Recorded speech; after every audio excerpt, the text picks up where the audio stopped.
ಚಿಂತಾಮಣಿ ತಾಲೂಕಿನಲ್ಲಿ ಇಷ್ಟು ವರ್ಷಗಳಲ್ಲಿ ಶೈಕ್ಷಣಿಕವಾಗಿ ಒತ್ತು ಕೊಡ್ತಕ್ಕಂತಹ ಒಂದು ಪರಿ ಇದೆ. ಯಾಕೆ ಅಂತಂದರೆ ಇದರದೇ ಆದಂತಹ ಒಂದು ಇತಿಹಾಸ ಇದೆ ಚಿಂತಾಮಣಿ ತಾಲೂಕಿಗೆ. ಯಾಕೆ ಈ ಮಾತನ್ನು ಹೇಳೋಕ್ಕೆ ಇಷ್ಟಪಡ್ತೀನಿ ಅಂತಂದರೆ, ನಮ್ಮ ಚಿಂತಾಮಣಿ ತಾಲೂಕಿನಲ್ಲಿ ಓದಿರ್ತಕ್ಕಂಥ ಎಲ್ಲ ವಿದ್ಯಾರ್ಥಿಗಳು ಕೂಡ ಒಂದಲ್ಲ ಒಂದು ಕ್ಷೇತ್ರದಲ್ಲಿ ಇಡೀ ನಮ್ಮ ವಿಶ್ವದಲ್ಲೇ ಎಲ್ಲ ಕಡೆ ಕೂಡ ಕೆಲಸ ಮಾಡ್ತಕ್ಕಂಥ ಜಾಬ್ ಮಾಡ್ತಕ್ಕಂತಹ ಅವರ ಸಂಖ್ಯೆ ಹೆಚ್ಚಾಗಿರ್ತಕ್ಕಂಥದ್ದು ಯಾವುದಪ್ಪ ಅಂದರೆ ನಮ್ಮ ಇಡೀ ಜಿಲ್ಲೆಯಲ್ಲಿ ಚಿಂತಾಮಣಿ ಮೊದಲನೇದು. ಅಂಥ ತಾಲೂಕಿನಲ್ಲಿ ಇವತ್ತು ಈ ರೀತಿಯಾದಂಥ ಒಂದು JP ಅಕಾಡೆಮಿ ಅಂತಕ್ಕಂತಹ ಒಂದು ವಿದ್ಯಾಸಂಸ್ಥೆಯನ್ನು PUC ಕಾಲೇಜನ್ನು ಅನಧಿಕೃತವಾಗಿ ಯಾವುದೇ ರೀತಿಯಾದಂತಹ ಒಂದು ಪರ್ಮಿಷನನ್ನು ತಗೊಳ್ಳದಿದ್ದಾನೆ ನಡೆಸ್ತಾ ಇದ್ದಾರೆ ಅಂತಂದರೆ ಇದಕ್ಕೆ ಶಿಕ್ಷಣ ವ್ಯವಸ್ಥೆ ಯಾವ ರೀತಿ ಇಳಿಜಾರಿದೆ ಅನ್ನೋದು ನಮಗೆ ಇವತ್ತಿನ ಪರಿಸ್ಥಿತಿಯಲ್ಲಿ ಅರ್ಥ ಆಗುತ್ತೆ. ಯಾಕೆ ನಾನು ಈ ಮಾತನ್ನು ಹೇಳ್ತಾ ಇದ್ದೀನಿ ಅಂತಂದರೆ, ಕಳೆದ ಸುಮಾರು 5ನೇ ತಾರೀಕು ನಾವು DD ಅವರನ್ನು ಭೇಟಿಯಾಗಿ ಇಡೀ ನಮ್ಮ ಜಿಲ್ಲೆಯ ಒಂದು ಖಾಸಗಿ ಅನುದಾನಿತ ಮತ್ತು ಎಲ್ಲ ರೀತಿಯಾದಂಥ ಕಾಲೇಜುಗಳ ಒಂದು ವಿವರಗಳನ್ನು ತಗೊಂಡಂಥ ಸಂದರ್ಭದಲ್ಲಿ JP ಅಕಾಡೆಮಿ ಅನ್ನೋದು ಎಲ್ಲೂ ಕೂಡ ಪರವಾನಗಿ ನಾವು ಕೊಟ್ಟಿಲ್ಲ ಅನ್ನೋದನ್ನು ಸ್ಪಷ್ಟವಾಗಿ ತಿಳಿಸಿದ್ದಾರೆ. ಅದರ ಜೊತೆಯಲ್ಲಿ ಅವರು ಕೂಡ ಕಳೆದ 12ನೇ ತಾರೀಕು ಹೋಗಿ ಅವರು ಅಲ್ಲಿ ವಿಸಿಟ್ ಮಾಡಿ ಅಲ್ಲಿ ದಾಖಲೆಗಳಿದೆಯಾ ಇಲ್ವಾ ಅನ್ನೋದನ್ನು ಪರಿಶೀಲನೆ ಮಾಡಿ ಅವ್ರಿಗೆ ಒಂದು ವಾರ್ನ್ ಮಾಡಿ ಬಂದಿರ್ತಾರೆ. 1 ವಾರ ಟೈಮ್ ಕೊಟ್ಟಿರ್ತಾರೆ. ಆ ವಾರದೊಳಗಡೆ ನೀವು ಅದಕ್ಕೆ ಸಂಬಂಧಪಟ್ಟಂಥ ದಾಖಲೆಗಳನ್ನು ತಂದು ನಮ್ಮ ಕಚೇರಿಗೆ ಕೊಡಬೇಕು ಅಂತ ಹೇಳಿದ್ರಂತೆ. ಇದುವರೆಗೂ ಕೂಡ ಕೊಟ್ಟಿಲ್ಲ. ಮಾನ್ಯ ಜಿಲ್ಲಾಧಿಕಾರಿಗಳ ಗಮನಕ್ಕೂ ಕೂಡ ನಾವು ಕಳೆದ 16ನೇ ತಾರೀಕು ಜಿಲ್ಲಾಧಿಕಾರಿಗಳ ಗಮನಕ್ಕೆ ತಂದಿದ್ವಿ. ಅದರ ಭಾಗವಾಗಿ ಕಳೆದ 4 ದಿನದ ಹಿಂದೆ ಜಿಲ್ಲಾಧಿಕಾರಿಗಳು ಶಿಡ್ಲಘಟ್ಟ ತಾಲೂಕಿಗೆ ಆಗಮಿಸಿದಾಗ ನಾವು ಅವರ ಹತ್ರ ಮತ್ತೆ ವಿಚಾರನ ಪ್ರಸ್ತಾಪ ಮಾಡಿದಾಗ ಅವರು DD ಅವರಿಗೆ ದೂರವಾಣಿ ಕರೆ ಮಾಡಿ ಅವರನ್ನು ದೂರವಾಣಿ ಕರೆ ಮುಖಾಂತರ ಅವರಿಗೆ ಒಂದು ಗೈಡ್ಲೈನ್ಸನ್ನು ಕೊಟ್ಟಿರ್ತಾರೆ. ಇಮಿಡಿಯೇಟಾಗಿ ಅದನ್ನು ಹೋಗಿ ಸರ್ಚ್ ಮಾಡಿದ್ದೀರಾ ನೀವು ಅಂತೆಲ್ಲ ವಿಚಾರಿಸಿದ್ರು. ಹೌದು ಸರ್, ನಾವು ಹೋಗಿ ಮಾತಾಡಿದ್ದೀವಿ, ಅಲ್ಲಿ ಯಾವುದೇ ರೀತಿಯಾದಂಥ ಪರವಾನಗಿ ತಗೊಂಡಿಲ್ಲ ಅವರು ಯಾರ ಹತ್ರನೋ ಅಂತೇಳಿ DC ಅವರಿಗೆ ಅವರು ಕೂಡ ವಿಚಾರ ತಿಳಿಸಿದ ತಕ್ಷಣವೇ ಇಮಿಡಿಯೇಟಾಗಿ ಹೋಗಿ ನೀವು ಪೊಲೀಸ್ ಇಲಾಖೆಯನ್ನು ಕರ್ಕೊಂಡೋಗಿ ಇಮಿಡಿಯೇಟಾಗಿ FIR ಹಾಕಿಸ್ಬೇಕು ಅವರು ಗೋಪಿನಾಥನ್ ಅವ್ರ ಮೇಲೆ JP ಅಕಾಡೆಮಿ ಮೇಲೆ ಅಂತೇಳಿ DC ಅವರೇ ಆರ್ಡರ್ ಮಾಡಿದ್ರು ಕೂಡ ಇದುವರೆಗೂ ಕೂಡ ಕ್ಲಾಸಸ್ ನಡೀತಾನೆ ಇದ್ದಾವೆ. ಅಂದರೆ ಇದರ ಹಿನ್ನೆಲೆ ಏನು ಅನ್ನೋದು ನಮಗೆ ಸಂಶಯ ಬಂದಿದೆ. ಯಾಕೆ ಅಂತಂದರೆ, ಎಲ್ಲೋ ಆಂಧ್ರದಿಂದ ಬಂದ್ಬಿಟ್ಟು ಇಲ್ಲಿ ಒಂದು ಇನ್ಸ್ಟಿಟ್ಯೂಟ್ ನಡೆಸ್ತಾರೆ ಅಂದರೆ ನಡೆಸಲಿ, ಇದು ಪ್ರಜಾಪ್ರಭುತ್ವ ವ್ಯವಸ್ಥೆ. ಆದರೆ ಅನಧಿಕೃತವಾಗಿ ನಡೆಸೋದು ತಪ್ಪು ಅಲ್ವಾ? ಒಬ್ಬ ಜಿಲ್ಲಾಧಿಕಾರಿಗಳು ಹೇಳಿದ್ದಾರೆ, ಒಬ್ಬ DD ಹೇಳಿದ್ದಾರೆ, ಅವ್ರ ಮಾತಿಗೂ ಕೂಡ ಇವರು ಬೆಲೆ ಕೊಡ್ತಾ ಇಲ್ಲ ಅಂತಂದರೆ ಇವರಿಗೆ ಯಾವ ರೀತಿಯಾದಂಥ ಹಿನ್ನೆಲೆ ಇದೆ ಅನ್ನೋದು ನಮಗೆ ಅರ್ಥ ಆಗ್ತಿಲ್ಲ. ಈ ವಿಚಾರವಾಗಿಯೇ ಇವತ್ತು ನಾವು ಒಂದು ಪತ್ರಿಕಾಗೋಷ್ಠಿಯನ್ನು ಮಾಡಿದ್ದೀವಿ.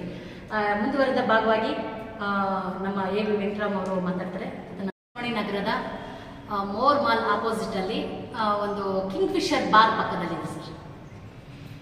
ಒಂದು ಅದರದ್ದೇ ಆದಂಥ ಒಂದು ಸಂಸ್ಥೆಯನ್ನು ನಡೆಸಬೇಕಾದ್ರೆ ಹಲವಾರು ಕಾನೂನು ರೀತಿಯಲ್ಲಿ ಅವರ ಪರ್ಮಿಷನ್ ತಗೋಬೇಕಾಗತ್ತೆ. ಯಾವುದು ಕೂಡ ಅವರು ತಗೊಳ್ಳದೇ ಇರ್ತಕ್ಕಂಥ ಎಲ್ಲ ದಾಖಲೆಗಳು ನಮ್ಮ ಹತ್ರ ಇದ್ದಾವೆ.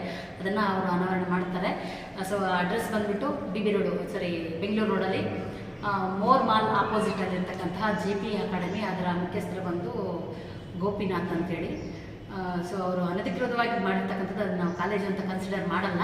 ಆದರೂ ಕೂಡ ಇವತ್ತು ಇಷ್ಟು ಬದಲಾವಣೆಗಳು ನಡೀತಾ ಇದೆ ಎಜುಕೇಷನ್ ಸಿಸ್ಟಮಲ್ಲಿ ಅಂತಂದರೆ ಇಲ್ಲಿರ್ತಕ್ಕಂಥ ಜನಪ್ರತಿನಿಧಿಗಳು ಏನು ಮಾಡ್ತಿದ್ದಾರೆ ಅಂತ ನಮಗಂತೂ ಅರ್ಥ ಆಗ್ತಿಲ್ಲ. ಒಬ್ಬ ಜಿಲ್ಲಾಧಿಕಾರಿಗಳಿಗೂ ಕೂಡ ಅವರು ತಲೆ ಬಗ್ಗಿಸಲಿಲ್ಲ ಅಂತಂದರೆ ಅಲ್ಲಿಗೆ ಇವರು ಹಿನ್ನೆಲೆಯನ್ನು ನಾವು ಗಮನಿಸಬೇಕಾಗತ್ತೆ. ಇನ್ನೊಂದು ನಮಗೆ ಡೌಟ್ ಬರ್ತಕ್ಕಂಥದ್ದು, ಇವತ್ತು DDP ಅವರು ಇದರಲ್ಲಿ ಏನಾದರೂ ಶಾಮೀಲಾಗಿದ್ದಾರಾ ಅನ್ನೋ ಅನುಮಾನ ಕೂಡ ನಮಗಿದೆ. ಕನ್ಫರ್ಮ್ ಅಲ್ಲ, ಅನುಮಾನ ಕೂಡ ನಮಗೆ ಇದೆ. ಅದರ ಮುಂದುವರೆದ ಭಾಗವಾಗಿ ಅವರು ಡೀಟೇಲ್ಸನ್ನು ನಮ್ಮ AV ವೆಂಕಟರಾಮ್ ಅವರು ನೀಡ್ತಾರೆ. ಬಹಳ ದೊಡ್ಡ ಇತಿಹಾಸ ಇದೆ ಶಿಕ್ಷಣಕ್ಕೂ ಮತ್ತು ಹಲವಾರು ಕ್ಷೇತ್ರಗಳಲ್ಲಿ ಅಭಿವೃದ್ಧಿ ನಡೀತಿರ್ತಕ್ಕಂಥದ್ದು. ಚಾರಿತ್ರಿಕವಾದಂಥ ಒಂದು ಹಿನ್ನೆಲೆ ಇದೆ ಈ ತಾಲೂಕಿಗೆ. ಆದರೆ ಇವತ್ತು ಅದೇ ಶಿಕ್ಷಣ ಕ್ಷೇತ್ರದಲ್ಲಿ ಈ ಥರ ಅನಧಿಕೃತವಾಗಿ ಒಂದು ಶಿಕ್ಷಣದ ಸ್ಟೂಡೆಂಟ್ಸ್ಗೆ ಮತ್ತು ಪೇರೆಂಟ್ಸ್ಗೆ ಸಂಬಂಧಪಟ್ಟಂತೆ ಒಂದು ಫ್ರಾಡ್ ಮಾಡುವಂಥ ಮಟ್ಟಕ್ಕೆ ಇಳಿದಿದೆ ಅಂತ ಹೇಳಿದರೆ ಇವತ್ತು ತುಂಬಾ ಹದಗೆಟ್ಟಿದೆ ಅನ್ನುವಂಥದ್ದು ಅರ್ಥ ಆಗುತ್ತೆ ಎಲ್ರಿಗೂ ಕೂಡ.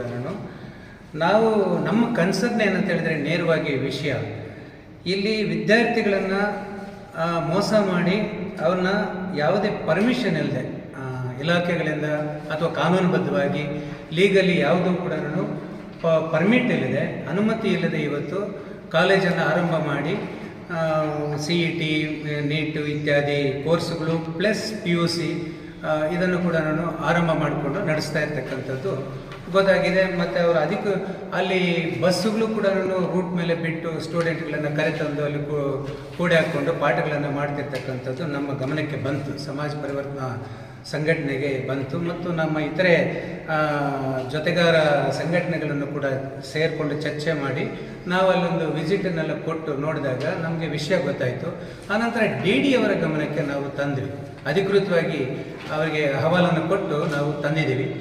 ಅವರು ಸುಮಾರು ದಿವಸಗಳನ್ನು ಕಳೆದು ನಂತರ ಅಲ್ಲೊಂದು ವಿಸಿಟ್ ಕೊಟ್ಟಾಗ ಅವರಿಗೆ ಕಂಡು ಬಂದಿದೆ 50ರಿಂದ 60 ವಿದ್ಯಾರ್ಥಿಗಳನ್ನು ಕೂಡ ಹಾಕ್ಕೊಂಡು ಪಾಠಗಳನ್ನು ಮಾಡ್ತಿರುವಂಥದ್ದು ನೇರವಾಗಿ ಅವ್ರಿಗೆ ಗೊತ್ತಾಗಿದೆ. ಅವ್ರು ಪ್ರಶ್ನೆ ಮಾಡಿದರೆ ಇಲ್ಲ ಸರ್, ಹಾಗೆ ನಾವು ತಗೊಂತೀವಿ ಪರ್ಮಿಷನ್ನು ಅಂತ ಹೇಳ್ಬಿಟ್ಟು ಏನೋ ಹೇಳಿದ್ರಂತೆ. ನಾವು ಅವರನ್ನು ಪ್ರಶ್ನೆ ಮಾಡಿದ್ವಿ, ನೀವು ವಿಸಿಟ್ ಕೊಟ್ಟಾಗ ನಿಮಗೆ ಕಾನೂನುಬದ್ಧವಾಗಿ ಏನಾದರೂ ಸಿಕ್ಕಿದೆಯಾ, ಪರ್ಮಿಷನ್ಸು ಇತ್ಯಾದಿ ಸಿಕ್ಕಿದೆಯಾ, ನಿಮ್ಗೆ ಏನು ಗೊತ್ತಾಗಿದೆ ಅಂತ ಹೇಳಿದ್ರೆ ಅವ್ರ ಹತ್ರ ಯಾವುದೂ ಪರ್ಮಿಷನ್ ಇಲ್ಲ, ಅವನು ಅನಧಿಕೃತವಾಗಿ ಸ್ಟೂಡೆಂಟ್ಸನ್ನು ಕೂಡ ಹಾಕ್ಕೊಂಡಿರ್ತಕ್ಕಂಥದ್ದು ರೂಮ್ಗಳಲ್ಲಿ ನನಗೆ ಕಂಡು ಬಂದಿದೆ ಅಂತ ಹೇಳಿದರು. ಅವರು ನೇರವಾಗಿ ಹೇಳಿದರು. ಸರಿ, ನಿಮ್ಮ ಕ್ರಮ ಏನು ಅಂತ ನಾವು ಕೇಳಿದಾಗ ನಾವು ಅವರಿಗೆ ಎಚ್ಚರಿಕೆ ಕೊಟ್ಟು ಬಂದಿದ್ದೀವಿ, ನೀ ಬೇಗನೆ ನಮಗೆ ಡಾಕ್ಯುಮೆಂಟ್ಸ್ ಒದಗಿಸು, ಇಲ್ಲ ಅಂತ ಹೇಳಿದ್ರೆ ನಾನೇನು ಇದು ಪರ್ಮಿಷನ್ ತಗೋ ಅಂತ ಹೇಳ್ಬಿಟ್ಟು ಬಂದಿದ್ದೀನಿ ಅಂತ ಒಬ್ಬ ಅಧಿಕಾರಿ ಹೇಳ್ತಾರೆ. ಜಿಲ್ಲಾ ಮಟ್ಟದ ಒಬ್ಬ ಅಧಿಕಾರಿ ಕ್ರಮ ತಗೊಳ್ದಿರ ಅವ್ರಿಗೆ ಎಚ್ಚರಿಕೆಯನ್ನು ಕೊಡ್ತಾರೆ. ಏನಂದರೆ ಕಳ್ಳ ನೀನು ಬೇಗನೆ ಬಚ್ಚಿಕ್ಕೋ ಹೋಗಿ ಅಂತ ಹೇಳ್ಬಿಟ್ಟು ಎಚ್ಚರಿಕೆಯನ್ನು ಕೊಟ್ಟು ಒಬ್ಬ ಸರ್ಕಾರಿ ಅಧಿಕಾರಿ ಈ ರೀತಿ ಹೇಳಿ ಬರ್ತಾರೆ. ಅವರು ನಮಗೆ ಆ ಉತ್ತರನ ಹೇಳ್ತಾ ಇದ್ದಾರೆ. ಸರಿ, ಇದು ಯಾಕೋ ಸರಿ ಹೋಗೋದಿಲ್ಲ, ಇವರು DD ಕೂಡ ಇದರಲ್ಲಿ ಇನ್ವಾಲ್ವ್ಮೆಂಟ್ ಇದೆ ಅಂತ ಹೇಳ್ಬಿಟ್ಟು ನಮ್ಗೆ ಅನಿಸ್ತಾ ಇದೆ ಅಂತೇಳಿ ನಾವು ನೇರವಾಗಿ ಜಿಲ್ಲಾಧಿಕಾರಿಗಳಿಗೆ ಇದನ್ನು ಕೊಟ್ಟು ಅಹವಾಲನ್ನು ಕೊಟ್ಟು ನಾವು ಅವರಿಗೆ ಹೇಳಿದ್ವಿ, ರಿಕ್ವೆಸ್ಟ್ ಮಾಡಿದ್ವಿ. ಇದರ ಮೇಲೆ ಇಮ್ಮಿಡಿಯೇಟ್ ಕ್ರಮ ಜರುಗಿಸಬೇಕು ಅಂತ ಹೇಳ್ಬಿಟ್ಟು ನಾವು ಒತ್ತಾಯ ಮಾಡಿದ್ವಿ. ಅವರು ಇಮ್ಮಿಡಿಯೇಟ್ ನಾನು ತಗೊತೀನಿ ಅಂತ ಹೇಳ್ಬಿಟ್ಟು ಅವರು ಇಲಾಖೆಗೆ ಹೇಳಿದ್ದಾರೆ. ಹೇಳಿದ ಮೇಲೆ ಕೂಡ ಇದು ಏನು ಕೂಡ ಇಲ್ಲಿ ತನಕ ನಾವು 16ನೇ ತಾರೀಕಿಗೆ DC ಅವರಿಗೆ ಮನವಿ ಕೊಟ್ಟಿದ್ವಿ. ಈ ಮನವಿಯನ್ನು ಕೊಟ್ಟಿದ್ದೀವಿ. ಕೊಟ್ಟ ಮೇಲೆ ಕೂಡ ಒಬ್ಬ ಜಿಲ್ಲಾಧಿಕಾರಿ ಇಡೀ ಡಿಸ್ಟ್ರಿಕ್ಟಿಗೆ ದಂಡಾಧಿಕಾರಿ ಮತ್ತು ಜಿಲ್ಲಾಧಿಕಾರಿಗಳಾದಂಥ ಅವರು ಅವರಿಗೆ ಕಾಶನ್ ಕೊಟ್ಟರು ಕೂಡ ಇದುವರೆಗೂ ಕೂಡ ಯಾವುದೇ ಕ್ರಮ ಜರುಗಿಲ್ಲ. ಅವರು ರಾಜಾರೋಷವಾಗಿ ದೈನಂದಿಕವಾದಂಥ ಟೈಮ್ ಟೇಬಲನ್ನು ಹಾಕ್ಕೊಂಡು ಕ್ಲಾಸ್ಗಳನ್ನು ನಡೆಸ್ತಾ ಇದ್ದಾನೆ. ಮತ್ತು ಯಾವುದೇ ಪರ್ಮಿಷನ್ ಇಲ್ಲ. ನಮಗೆ ಗೊತ್ತಿರೋ ಮಾಹಿತಿ ಪ್ರಕಾರ ಬೇರೆ ಬೇರೆ ಕಾಲೇಜುಗಳ ಹತ್ರ ಅಲ್ದಾಡ್ತಾ ಇದ್ದಾನೆ. ಏನಂತ ಹೇಳಿದ್ರೆ, ನಿಮ್ಮ ಕಾಲೇಜಿಗೆ ಅಡಾಪ್ಟ್ ಮಾಡ್ತೀವಿ, ನಮ್ಮ ವಿದ್ಯಾರ್ಥಿಗಳನ್ನು ಈ ಸರ್ತಿಗೆ ಸೇರಿಸ್ಕೊಳ್ಳಿ, ಮತ್ತು ಮುಂದಕ್ಕೆ ನೋಡೋಣ ಅಂತ ಹೇಳ್ಬಿಟ್ಟು ಈ ರೀತಿ ಎಲ್ಲ ಅಲವತ್ಕೊಳ್ತಾ ಇದ್ದಾರೆ. ಆದರೆ ಇಲ್ಲಿ ಒಬ್ಬ ಡಿಸ್ಟ್ರಿಕ್ಟ್ ಮಿನಿಸ್ಟರ್ ಇದ್ದಾರೆ, ಮತ್ತು ಜಿಲ್ಲಾಧಿಕಾರಿಗಳ ಕಾಶನ್ ಬಂದಿದೆ, DD ಅವರ ಕಾಶನ್ ಬಂದಿದೆ, ಅವರು ವಿಸಿಟ್ ಕೊಟ್ಟಿದ್ದಾರೆ. ಇಲ್ಲಿ ತನಕ ಕೂಡ ಏನು ಕ್ರಮ ಜರುಗಿಲ್ಲ ಅಂತ ಹೇಳಿದ್ರೆ ಇದರ ಮೇಲೆ ಹಲವಾರು ಅನುಮಾನಗಳನ್ನು ನಾವು ವ್ಯಕ್ತಪಡಿಸಬೇಕಾಗುತ್ತೆ. ಆ ರೀತಿ ನಡೆದಿದೆ. ಈ ಮಟ್ಟಕ್ಕೆ ಜಿಲ್ಲೆಯಲ್ಲಿ ಆಡಳಿತ ವ್ಯವಸ್ಥೆ ಇದೆ. ಈ ರೀತಿ ಫ್ರಾಡ್ ನಡೀತಾ ಇದ್ರು ಕೂಡ ಅವನ ಮೇಲೆ ಕ್ರಿಮಿನಲ್ ಮೊಕದ್ದಮೆ ಹಾಕಿ ಪೊಲೀಸನ್ನು ತಂದು ಕೇಸ್ ಬುಕ್ ಮಾಡಿ ಆ ಫ್ರಾಡ್ ವಂಚನೆ ಮಾಡ್ತಿರ್ತಕ್ಕಂಥ ಆ ಕ್ರಿಮಿನಲ್ಲನ್ನು ಬಂಧಿಸ್ತೀರ ಇವರು ಆಟ ಆಡಿಸ್ತಾ ಇದ್ದಾರೆ. ಈ ರೀತಿ ಶಿಕ್ಷಣ ಕ್ಷೇತ್ರದಲ್ಲಿ ನಡೀತಿರುವಾಗ ನಮ್ಮ ಕನ್ಸರ್ನ ವಿದ್ಯಾರ್ಥಿಗಳ ಭವಿಷ್ಯ ಮುಂದಕ್ಕೆ ಏನು ಅಂತ ಹೇಳ್ಬಿಟ್ಟು ಇದು ಮುಖ್ಯ. ಮತ್ತು ಪೇರೆಂಟ್ಸು ಲಕ್ಷಾಂತರ ರೂಪಾಯಿ ದುಡ್ಡನ್ನು ಕಟ್ಟಿ ಎಜುಕೇಷನ್ ಪಡಿಬೇಕಂತ ಆಸೆ ಇರುತ್ತೆ, ಆದರೆ ಕಟ್ತಾರೆ, ಏನೋ ಬಾಧೆ ಪಟ್ಟು ಬಂದು ಕಟ್ತಾರೆ. ಅವರ ಪರಿಸ್ಥಿತಿ ಏನು? ವಿದ್ಯಾರ್ಥಿಗಳಿಗೆ ಅಧಿಕೃತವಾಗಿ ಅವರಿಗೆ ಎಕ್ಸಾಮ್ಗೆ ಎಲ್ಲಿ ಕೂರಿಸ್ತಾರೆ, ಹಾಲ್ ಟಿಕೆಟ್ ಎಲ್ಲಿ ಕೊಡ್ತಾರೆ, ಇದೆಲ್ಲ ಪ್ರಶ್ನೆ ಆಗಿದೆ.